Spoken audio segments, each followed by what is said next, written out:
you're ready to pick up a sliding miter saw. This is a decent one for a homeowner compared to the 12-inch or DeWalt brands or even the Rigid. This one is really nice for a homeowner, being that it's going to do probably everything you need to do. Difference between a 12-inch and a 10-inch blade for you beginners who are not sure whether you should get a 12-inch or 10-inch. The only difference most likely is going to be when you are cutting big pieces of wood, being height distance. Say you're cutting an 8x8, when you come to cut down, this one can only come in at about 4.5 inches on that giant block that you're cutting, but then you'll have to flip the block over and come down again and you'll be able to cut it. The slide is much nicer than just the basic one, being that if you're cutting a board in this distance here, which is about say 8 inches distance wise, and you come to cut down, if it doesn't slide, then you're gonna have to flip your board over. But this one, you can come and cut down and pull it forward, and then it cuts an entire, I think we got 13 inches here, which is great. It's gonna do everything you need to do. Also, this Ryobi here has this locking mechanism. So if you got a really long board and you don't have to go put something to support it, say this shoe here, to hold it upright, you can come and lock down on it and it will lock it, and then you can cut your board that you need to cut. That's a really nice feature right there.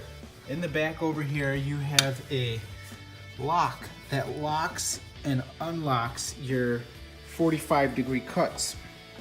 A long time ago, I thought that this miter saw wouldn't be useful, and I've always used a bench saw. This thing is so freaking amazing, let me tell you. So if you've never had one of these and you've only used a table saw, you need to go get one of these. You can tilt this, but yeah, you can come down and cut your 45-degree cuts. Not only 45, but you can go 30, 15, wherever you want to be at.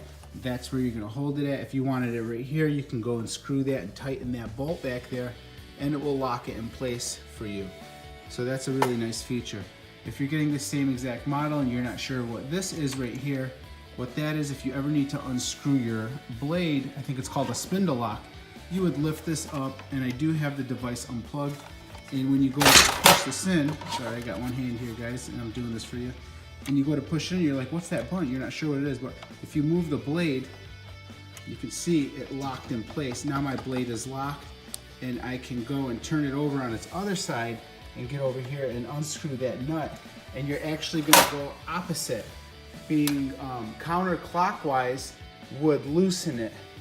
I'm sorry, clockwise would loosen it, and counterclockwise on that bolt right there, that's behind there, let me show you guys right there.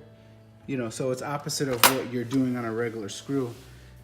You also have this feature here where if you want to cut your board, this is your fence right here, and you put your board up here and you want to, say, move it over to 15 degrees, you would unscrew this, which I already pretty much have it unscrewed, and then I would pull this up, and now I can tilt and rotate the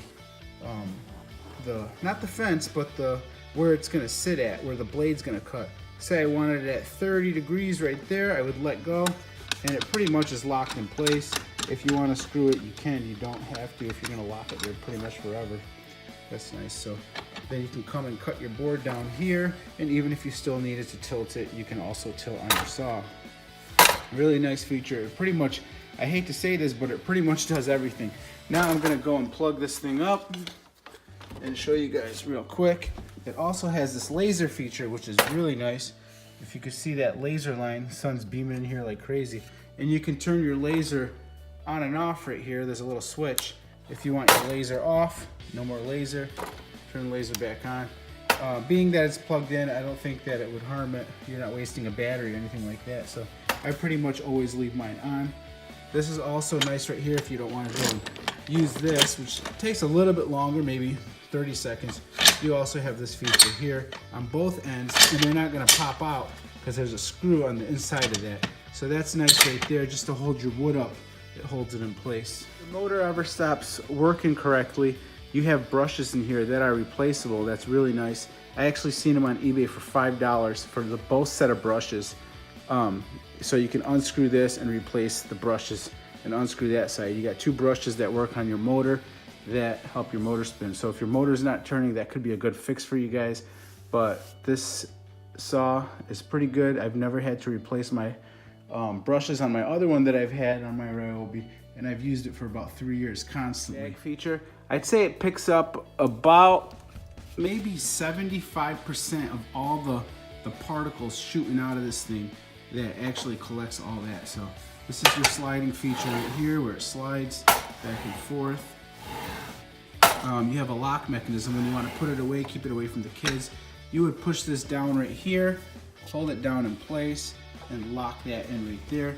Now your blade is out of the way from the kids and all that. And if you want to carry it, you carry it right here. Weighs about 35 pounds, I think it came in at. So real nice, it's portable. Think about that when you're purchasing a saw. Do you really want one that weighs about 90 pounds? Is it gonna be necessary for you? And how much use are you gonna get out of that 90-pound saw that it has a 12-inch blade and is much more commercial or industrial? If you're doing homeowner stuff, like this is the floor I put in here. I was able to hit all my corners, all my lines good for my trim and all that.